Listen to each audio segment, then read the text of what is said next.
जय हिंद दोस्तों। आज हम भारत इज माई होम का line by line Hindi explanation जानने वाले हैं। यानी कि भारत इज माई होम का जो डॉक्टर जाकिर हुसैन के द्वारा दिया गया है उसका लाइन बाय लाइन हिंदी जानेंगे। तो आप क्लास 12 में अगर हैं तो आप पूरा वीडियो को देखिए, क्योंकि अगर आप क्लास 12 में हैं और आप चाहते हैं कि आपको 90+ मार्क आए इंग्लिश में, तब ऐसी स्थिति में आपको हिंदी जानना बहुत जरूरी है। तो चलिए आगे आज बढ़ते हैं अपने क्लास में।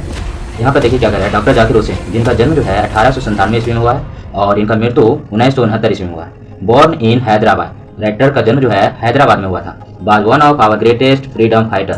इसके अलावा कहा जाता है कि ये जो है आपको सबसे भारत के ग्रेटेस्ट महान फ्रीडम फाइटर थे। फ्रीडम फाइटर मतलब होता है स्वतंत्रता सेनानी, जो कि आज़ादी की लड़ाई में अपना योगदान दिए हैं। Fighter as well as a eminent educationist. इसके अलावा इमिनेंट मतलब होता है प्रख्यात, एजुकेशनिस्ट मतलब हो गया शिक्षाविद। तो ये जो है फ्रीडम फाइटर होने के साथ ही साथ आपको एक प्रख्यात शिक्षाविद भी थे। Doctor Zakir Hussain become the president of India in 1967। यानी कि डॉक्टर जाकिर हुसैन जो है बने थे, बेकम मतलब बनना, तो डॉक्टर जाकिर हुसैन जो है बने प्रेसिडेंट कब बने भारत का, तो 1967 ईस्वी में। 1967 ईस्वी में भारत के राष्ट्रपति बने थे। आगे देखिए ईयरलियर ही had serve as the governor of Bihar. इसके अलावा राष्ट्रपति बनने से ठीक पहले ईयरलियर मतलब इनसे पहले जो है इन्होंने सेवा दिया किसके रूप में, तो द गवर्नर ऑफ बिहार, यानी कि बिहार के राज्यपाल के रूप में इन्होंने काम भी किया है। भारत इज माई होम, ये जो भारत इज माई होम प्रस्तुत जो पाठ है इज एन एक्सट्रैक्ट, एक अंश है फ्रॉम द स्पीच, ये भाषण से लिया गया है, एक अंश है। ही गेव इन 1967, यानी कि ये जो है भाषण से लिया गया है और इसको दिया गया था कब भाषण को, तो 1967 ईस्वी में। After taking the oath as president, यानी जब डॉक्टर जाकिर हुसैन भारत के राष्ट्रपति का ओथ ले रहे थे, शपथ ले रहे थे। टेकिंग मतलब होता है लेना और ओथ मतलब हो गया शपथ। तो जब भारत के राष्ट्रपति के रूप में शपथ ले रहे थे तब इन्होंने एक भाषण दिया 1967 ईस्वी में, और यही भाषण जो है, यही स्पीच जो है आपको Bharat is my home chapter है। आगे देखते हैं इन हिज फर्स्ट स्पीच, यानी कि पहले स्पीच में as the president of India, Bharat के राष्ट्रपति के रूप में पहले भाषण के रूप में यहाँ पर दिए हैं। Doctor Zakir Hussain pledge himself, वो खुद से शपथ करते हैं, संकल्प करते हैं, to the service of the totality of Indian culture, यानी कि वे जो है शपथ करते हैं एक प्रकार से अपने आप से खुद से कि हम जो है सेवा देंगे पूर्ण रूप से भारतीय संस्कृति का। कहने का अर्थ ये हो गया कि भारत का संस्कृति का पूर्ण रूप से सेवा देने का संकल्प करते हैं खुद से। तो चलिए अब जो है कहानी, यानी कि जो आपको भाषण दिया गया है डॉक्टर जाकिर हुसैन के द्वारा, उसका हिंदी जानते हैं। भारत इज माई होम, इसका हिंदी क्या है थोड़ा समझ लेते हैं। Bharat is my home, home मतलब होता है घर, और भारत मतलब भारत हो गया, इंडिया हो गया। इज मतलब है यानी कि भारत मेरा घर है, भारत मेरा घर है, ठीक है, इसका हिंदी हो गया। चलिए यहाँ पर देखते हैं क्या करे writer. I must confess that I am overwhelmed. Writer कहते हैं कि मैं स्वीकार करता हूँ कि मैं अभी बहुत ही अभिभूत हूँ, खुशी से अभिभूत हूँ। By the trust my people have placed in me by electing me to the highest office in the land. और राइटर क्यों खुश है, क्योंकि लोगों ने उन पर विश्वास किया, और उनको बैठाया है, प्लेस किया है, बाय इलेक्टिंग चुन करके, वो भी कहाँ पर, the highest office in the land, यानी देश की जो सर्वोच्च पद होती है उस पर उनको लोगों ने बैठाया है। इस कारण से वे बहुत ही ज्यादा खुश हैं। Doctor Radha Krishnan brought to the presidency a mental equipment, a degree of erudition and wealth of experience. Writer कहते हैं कि डॉक्टर राधा कृष्णन ने लाया, ब्राउट मतलब हो गया लाया, टू द प्रेसिडेंसी, इनकी अपने शासन काल में या कहीं अपने जो राष्ट्रपति का भवन है वहां पे क्या क्या लाए थे, मेंटल इक्विपमेंट मतलब मानसिक उपकरण लाए, डिग्री ऑफ एरुडिशन यानी कि वे जो है शिक्षा का उपाधि लाए, एंड वेल्थ ऑफ एक्सपीरियंस, इसके अलावा व्यवहार, एक्सपीरियंस मतलब अनुभव हो गया, तो अनुभव का खजाना लाए, वेल्थ लाए। Rarely to be found anywhere, जो कि आपको बहुत ही मुश्किल से कहीं भी पाया जाता है, वे सभी चीज डॉक्टर राधा कृष्णन लाए हैं। यहाँ पर क्या कर रहे हैं डॉक्टर जाकिर हुसैन अपने पूर्व जो राष्ट्रपति है उनका सम्मान में कुछ शब्द बोल रहे हैं, तो वही शब्द है यहाँ पे। कि ड्यूरिंग ए लाइफ टाइम, यानी कि पूरे जीवन काल की, during a life time devoted to the pursuit of knowledge and truth, उन्होंने हमेशा पूरा जीवन को समर्पित कर दिया pursuit of knowledge and truth. Pursuit मतलब हो गया खोज, और नॉलेज किन किन चीजों की खोज के लिए इन्होंने अपना जीवन को समर्पित कर दिया, तो नॉलेज एंड ट्रूथ यानी कि जानकारी, ज्ञान और सत्य की खोज के लिए इन्होंने अपना पूरा जीवन समर्पित कर दिया डॉक्टर राधा कृष्णन ने। He has done more than probably any other man to bring out and explain Indian philosophical thought. Writer बोलते हैं डॉक्टर जाकिर हुसैन कि इन्होंने मुख्य रूप से कहा जा सकता है कि जितना कोई आदमी, प्रोबेबली शायद ही ऐसा कोई आदमी हो जो इतना काम किया हो, किस चीज के लिए, other man to bring out and explain Indian philosophical thought, जो कि भारतीय दार्शनिक विचार है उसको व्यक्त करने में कोई और व्यक्ति उतना शायद अपना काम या अपना योगदान नहीं दिया जितना कि डॉक्टर राधा कृष्णन ने दिए हैं। And the oneness of all true spiritual values, इसके अलावा जो एकात्मक रहती है, आध्यात्मिक मूल्य जो रहती है, सत्य और आध्यात्मिक वैल्यू का एक्सप्लेन करने के लिए इन्होंने बहुत काम अच्छा तरीका से काम किया है। He has never lost his faith in the essential humanity of man. Writer बोलते हैं कि डॉक्टर राधा कृष्णन ने कभी भी अपना विश्वास नहीं खोया इसेंशियल ह्यूमैनिटी ऑफ मैन, जो मानव की मानवता रहती है, आवश्यक मानवता रहती है, उसमें कभी भी इन्होंने अपना विश्वास नहीं खोया। एंड ही हिमसेल्फ, इसके अलावा वो खुद भी, has never seek to champion the right of all men to live in dignity and with justice. इसके अलावा उन्होंने कभी भी अपने आप को सीज नहीं किया, रोका नहीं, किस चीज के लिए नहीं रोका, टू चैंपियन द राइट मतलब लोगों को अधिकार दिलाने के लिए कभी नहीं रोका, साथ ही साथ में all men to live in dignity and with justice. इन्होंने हमेशा प्रयास किया कि लोग जो है डिग्निटी के साथ और जस्टिस के साथ जी पाए, इसलिए इन्होंने हमेशा काम करते रहा, आगे बढ़ते रहा। इन कौन आगे बढ़ते रहे हैं? तो डॉक्टर राधाकृष्णन, ठीक है। इनकी प्रशंसा खुद डॉक्टर जाकिर हुसैन आपको कर रहे हैं यहाँ पे। कह रहे कि I can only assure you, अब यहाँ पर जो है डॉक्टर जाकिर हुसैन बोलते हैं लोगों से कि I can only assure you, मतलब हम आपको केवल विश्वास दिला सकते हैं that I enter this office, कि जब हम इसमें ऑफिस में प्रवेश करते हैं in a spirit of prayerful humility, मतलब जब हम इस ऑफिस में प्रवेश करते हैं तो इस भावना के साथ, विनीत भावना के साथ, विनीत मानवीय भावना के साथ एंड टोटल डेडिकेशन, अपूर्ण समर्पण के साथ कि हम जो है अपने देशवासियों की भलाई के लिए काम करेंगे, ये भावना लेकर के हम ऑफिस में प्रवेश करते हैं। I have just taken the oath of loyalty to the constitution of India, writer कहते हैं कि अभी जस्ट अपना जो है शपथ लिया है वफादार रहने का, किसके प्रति? तो जो संविधान है, भारत का संविधान है, उसके प्रति वफादार रहने का अभी जस्ट हमने एक शपथ लिया है।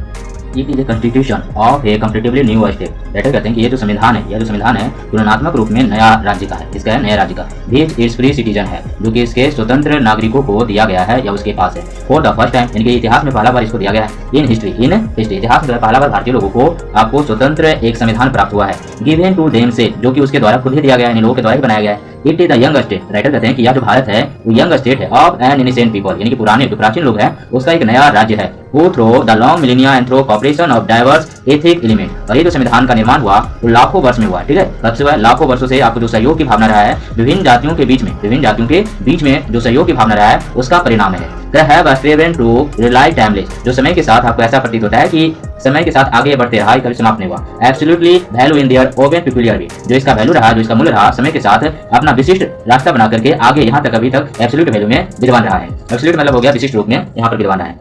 आई प्लेड माई सेल्फ, यानी राइटर कहते हैं कि मैं शपथ लेता हूँ खुद से, to the service of those value, जो पुरानी जो मूल्य जो है उन सभी मूल्यों का सेवा करेंगे।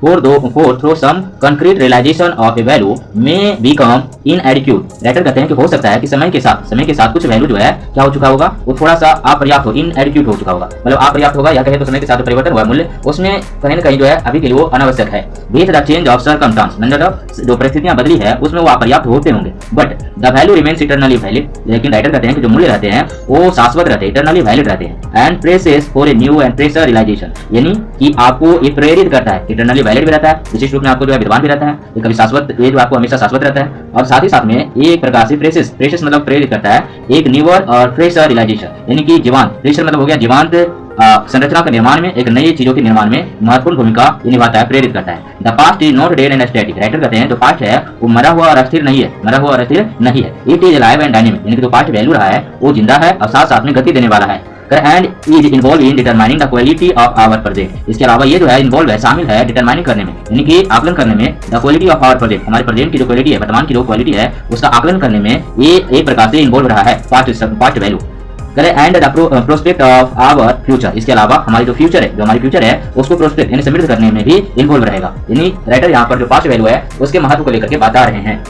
The process of its constant renewal, यानी कि जो पुनर्निर्माण की प्रक्रिया है, in the process of our growth of national culture and national character, ये जो प्रोसेस है एक प्रकार से निहित है हमारे नेशनल मतलब हो गया राष्ट्रीय, ग्रोथ मतलब विकास, तो राष्ट्रीय कल्चर और राष्ट्रीय कैरेक्टर के विकास में ये चीज महत्वपूर्ण योगदान देता है, ये प्रोसेस उसमें शामिल है।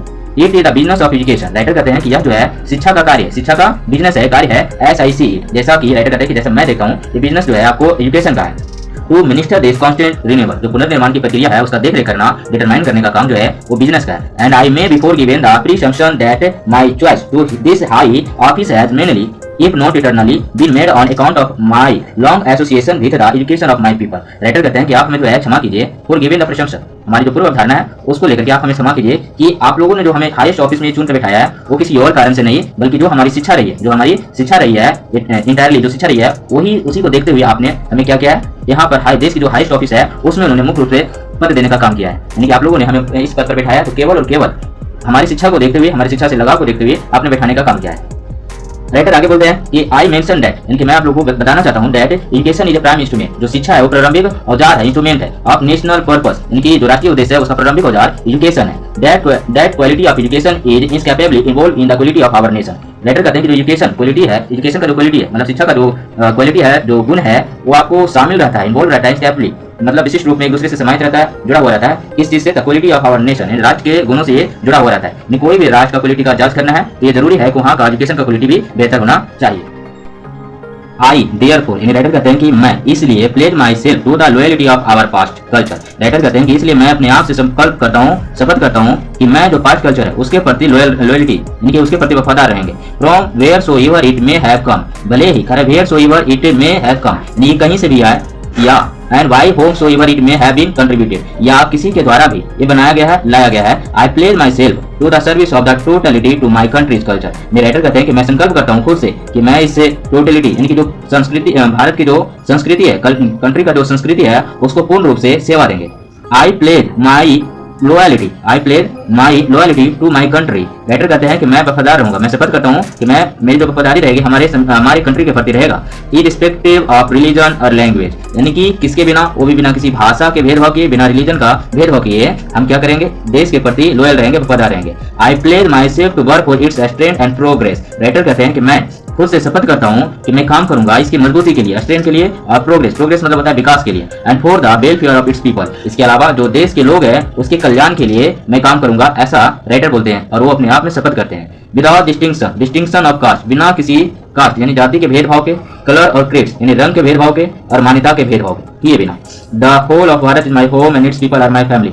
राइटर यहाँ पर कहते हैं कि संपूर्ण भारत, पूरा भारत जो है हमारा घर है, और जो इसके लोग हैं वो हमारे फैमिली यानी कि परिवार है। The people have chosen to make me the head of this family. Writer यहाँ पे बोलते हैं कि जो लोग हैं या भारत के जो लोग हैं उन्होंने हमें चुना है, मेक मी यानी मेक मतलब हो गया यहाँ पे बनाना, तो उन्होंने हमें जो है बनाया है, make me the head of this family, इस परिवार का मुखिया, फॉर ए सर्टेन टाइम यानी लेखक को लोगों ने परिवार का मुखिया चुना है एक निश्चित समय के लिए। It shall be my earnest endeavour to seek to make this home a strong and beautiful. Writer कहते हैं कि ये मेरा जो है दृढ़ संकल्प एक प्रकार से है कि to seek to make this home a strong and beautiful. यानी राइटर कहते हैं मेरा दृढ़ संकल्प और मेरा कर्तव्य है कि मैं क्या करूं, इस घर को देखूं, साथ ही साथ में इस घर को मजबूत करूं और इसके अलावा इसको सुंदर बनाने का काम करूं। वर्थी होम, एक ऐसा समृद्ध घर फॉर ए ग्रेट पीपल, और यहाँ के महान लोगों के लिए। Engage in a fascinating task of building up ये just and prosperous and graceful life. यहाँ के लोगों के लिए राइटर कहते हैं कि ऐसा घर बनाएंगे जिसमें लोग जो एंगेज मतलब हो गया शामिल रहे एक अच्छे काम में, फैसिनेटिंग टास्क में, और साथ ही साथ में निर्माण कार्य में, just and prosperous and graceful life. इनके राइटर कहते हैं कि जो भी लोग हैं वो भारत के लोग इन सभी कामों में बिजी रहे, इन सभी काम में लगे रहे। तो कौन से काम है, तो जीवन को ग्रेसफुल मतलब सुंदर बेहतर बनाने में एंगेज रहे, उसमें शामिल रहे। आगे देखिए राइटर क्या बोलते हैं, the family is big and constantly growing at a rather inconveniently fast pace. Writer कहते हैं कि ये जो परिवार है, फैमिली जो है बहुत ही ज्यादा बड़ा है, constantly growing at a rather inconveniently fast. Inconveniently मतलब होता है असुविधाजनक रूप में, यानी कि ये परिवार बहुत ही ज्यादा बड़ा है, साथ ही साथ में ये जो है इसका गति बहुत तेजी से बढ़ रहा है, यानी कि असुविधाजनक के रूप में इसकी जनसंख्या लगातार बढ़ती जा रही है। Be shall each one of us. Writer कहते हैं कि हम सभी लोगों में से प्रत्येक को have to participate unsparingly in building its new life. Writer कहते हैं कि हम सभी लोगों को पार्टिसिपेट करना होगा अनस्पेरिंगली, मतलब एक प्रकार से मजबूती के साथ इसमें काम करना होगा। इन बिल्डिंग इट्स न्यू लाइफ यानी कि नए जीवन के निर्माण के लिए हमें बहुत ही मेहनत पूर्वक इसके लिए काम करना होगा अपने तरीके से। ईच इन हिज ओवन वे, मतलब खुद का जो भी रास्ते के जरिए जो है इस देश को मजबूत बनाने का काम करें। Four Seer size the task ahead of us, मतलब ये जो बड़ी साइज का देश है, बड़ी साइज की जो जनसंख्या है, इसके लिए हम सभी को हमारे सामने जो है एक टास्क आ चुका है। Of us are so demanding that no one can afford to sit back, यानी कि अभी जो बहुत ज्यादा बड़ी जनसंख्या है इस कारण से हमारे पास जो है एक मांग उभर करके आता है कि हम सब में से कोई भी जो है एफर्ट नहीं कर सकता, इस चीज को आपको नहीं एफर्ट कर सकता। एफर्ट मतलब हो गया आपको जरूरी चीज कर सकते हैं, तो वो जो है आपको एफर्ट नहीं कर सकता कि वो बैठे, क्या करें, आपको सिंपल सा चुपचाप बैठे रहे। And just was or let frustration become endemic in our country, और देश को जो है सिंपल सा फ्रस्ट्रेशन में, असुविधा में ऐसे ही उसको छोड़ दे। यानी राइटर कहते हैं कि हम सभी लोगों को काम करना ही पड़ेगा देश की मजबूती के लिए। The situation demand us work. Writer कहते हैं कि जो सिचुएशन है, जो परिस्थिति है, वो हम लोगों से मांग कर रही है काम का। वर्क एंड मोर वर्क, यानी कि काम करो और ज्यादा से ज्यादा काम करो। साइलेंट एंड सिंसियर वर्क, चुप रह करके काम करना और सिंसियर होकर के काम करना। सॉलिड एंड स्टेडी, मतलब ठोस काम करना और साथ साथ में लगातार काम करते रहना। Reconstruction of the whole material and cultural life of our people, हमारे जो लोग हैं उसके मटेरियल लाइफ के लिए और कल्चरल लाइफ के लिए ये बहुत जरूरी है कि दोबारा से हम लोगों को इसके निर्माण के लिए, रिकंस्ट्रक्शन के लिए बहुत ही सॉलिड तरीका से काम करना होगा। आगे देखिए राइटर क्या बोलते हैं, राइटर कहते हैं कि दिस वर्क, यानी कि पहले तो शुरू में यहाँ पे काम करने का बात बोल दिए, अब आगे बोल रहे हैं कि दिस वर्क, यानी कि यह काम जो है ऐसा जैसा कि मैं देखता हूँ, इट हैज टू एस्पेक्ट, इसके दो पहलू है। वर्क ऑन वन सेल्फ, यानी खुद पर काम करना, and work for the society around, और दूसरा है आपको आसपास के जो समाज है, सोसाइटी है, उसके लिए काम करना। They are mutually fruitful aspect of work, ये दोनों के दोनों जो है लाभकारी एस्पेक्ट है, लाभकारी पहलू है काम के। The work on oneself is to follow the earth towards moral development. Writer कहते हैं कि अपने आप पर काम करना इसके अंतर्गत आता है तो इसके अंतर्गत आपको मोरल डेवलपमेंट के अंतर्गत इनके राइटर कहते हैं कि अगर आपको अपने आप पर काम करना है तो इस पर काम करेंगे, मोरल डेवलपमेंट पर, यानी कि नैतिक विकास पर, as a free person and under self imposed discipline. Writer कहते हैं कि इसके लिए आपको क्या होना होगा, तो स्वतंत्र पर्सन के रूप में होना पड़ेगा और साथ साथ में अपने अंदर जो है डिसिप्लिन को उभारना होगा, इंपोज करना होगा, बढ़ाना होगा। Which alone can render that development possible, जो कि आपको अकेला संभव है, ये आप क्या कर सकते हैं, खुद अपने आप जो है इसमें विकास कर सकते हैं, डेवलपमेंट कर सकते हैं। डेवलपमेंट मतलब विकास होता है। It's in product is a free moral personality. Writer बोलते हैं इसका जो अंतिम परिणाम आएगा वो एक स्वतंत्र यानी मोरल, ठीक है, मोरल मतलब हो गया नैतिक, पर्सनैलिटी मतलब व्यक्तित्व। अगर आप अपने आप पर काम करते हैं तब इसका अंतिम जो परिणाम आएगा वो एक स्वतंत्र नैतिक व्यक्तित्व आएगा। We can neglect the in product only at our period. Writer बोलते हैं कि हम इसको केवल और केवल नेग्लेक्ट कर सकते हैं एक ही स्थिति में, जब ये बहुत ही ज्यादा सीरियस रहे, बहुत ही ज्यादा आपको समस्या वाली बात रहे, तब इसको हम छोड़ सकते हैं। इंदर भाई आपको जो है इस पर काम करना ही होगा। This end product cannot sustain itself without seeking and exercising itself to bring about the approximation of the society। यानी राइटर कहते हैं कि ये जो है सस्टेन नहीं कर सकता अकेला जो है ये आपको नहीं आ सकता। किसके बिना विकास जो है नहीं हो सकता है, केवल एक व्यक्ति का, तो अपने समाज के बिना। जब तक आपका समाज जो है लगभग में विकास नहीं करेगा तब तक आप पूर्ण रूप से विकास नहीं कर सकते। Approximation of the society to reach its privilege to serve to a better, a juster and a more graceful way of life। Writer यहाँ पर कहते हैं कि जिस समाज को हमें मौका मिला है, एक प्रकार से सौभाग्य प्राप्त हुआ सेवा देने का, किस कार्य के लिए सेवा देने का, तो यह बेटर मतलब बढ़िया बनाने के लिए, जस्टर न्यायपूर्ण बनाने के लिए, और मोर ग्रेसफुल वे ऑफ लाइफ जीवन को ग्रेसफुल बनाने के लिए जो मौका मिला है, तो राइटर कहते हैं कि हम सभी को इसके लिए काम करना चाहिए। साथ ही साथ में राइटर कहते हैं the individual can not grow in full perfection without A corresponding advance of the collective social existence. Writer कहता है कि कोई भी व्यक्ति जो है ग्रो नहीं कर सकता, अपना पूर्ण विकास जो है परफेक्शन नहीं ला सकता, किसके बिना, तो corresponding advance of the society, यानी कि सामूहिक विकास, समाज के जो सामूहिक विकास है उसके बिना कोई भी आदमी अकेला खुद परफेक्शन नहीं ला सकता, पूर्ण रूप से विकसित नहीं हो सकता है। Let us resolve to get whole heartily engage in those aspect of work. Writer आगे बोलते हैं कि चलिए अब सभी हम सब जो है अपना क्या करते हैं, एक प्रकार से रिसोल्व करते हैं, इसमें अपना हृदय लगाते हैं, होल हार्टली इन दोनों प्रकार के काम को एंगेज, इन सभी कामों में एंगेज हो जाते हैं, मन लगा करके काम करते हैं। इन दो to aspect of work individual and social. यहाँ पर राइटर ये बोल रहे हैं कि हम सब क्या करते हैं कि जब सामाजिक और सोशल जो वर्क आपको बताएं अभी, वो दोनों में अपना मन लगाते हैं और पूर्ण रूप से इसमें एंगेज रहते हैं, काम करते हैं। आगे देखिए राइटर क्या बोलता है, this dual effect will give to the life of our state a special flavour. Writer बोल रहे हैं कि ये जो दोनों प्रकार के काम है उसका हमारे जीवन पर एक अच्छा प्रभाव पड़ेगा, यानी हमारा जो राज्य है उस पर एक स्पेशल स्वाद आएगा। For the state to us will not be just an organisation of power. Writer कहते हैं कि हम जो है चाहते हैं, यानी कि हम लोग जो चाहते हैं इस राज्य को केवल संगठन नहीं बनाना, शक्तियों का संगठन नहीं बनाना, बल्कि इसको बनाना है मोरल ऑर्गेनाइजेशन, यानी नैतिक संगठन के रूप में भी स्थापित करने का बात यहाँ पर राइटर करते हैं। It is a part of our national temperament. Writer कहते हैं कि राष्ट्रीय टेम्परामेंट है मोरल ऑर्गेनाइजेशन बनाना, ये क्या है, राष्ट्रीय स्वभाव है, and inheritance from the great leader of our liberation movement. और ये जो है आया है, ये टेम्परामेंट जो है आया है वो हमारे एक महान स्वतंत्रता सेनानी से आया है जिनका नाम है महात्मा गांधी। उनका कहना है that power should be used only for moral purpose, यानी कि महात्मा गांधी का मूल मंत्र यही है कि शक्तियों का प्रयोग किया जाना चाहिए केवल और केवल नैतिक मूल्यों के लिए। The peace of the strong is what we shall dedicate ourself to work for. यानी राइटर कहते हैं कि हमें जो है शक्ति का प्रयोग मुख्य रूप से शांति के लिए केवल करना है, उसी के लिए हमें जो है अपना काम को समर्पित करना है, डेडिकेट करना है उस काम के लिए। यानी शक्ति का प्रयोग राइटर यहाँ पर किसी उत्पाद को बढ़ाने के लिए नहीं करना चाह रहे हैं, या कहे तो आप जो है दंगा फसाद के लिए नहीं कर रहे हैं, बल्कि राइटर कहते हैं कि हमें शक्ति का प्रयोग केवल और केवल शांति के लिए करना चाहिए।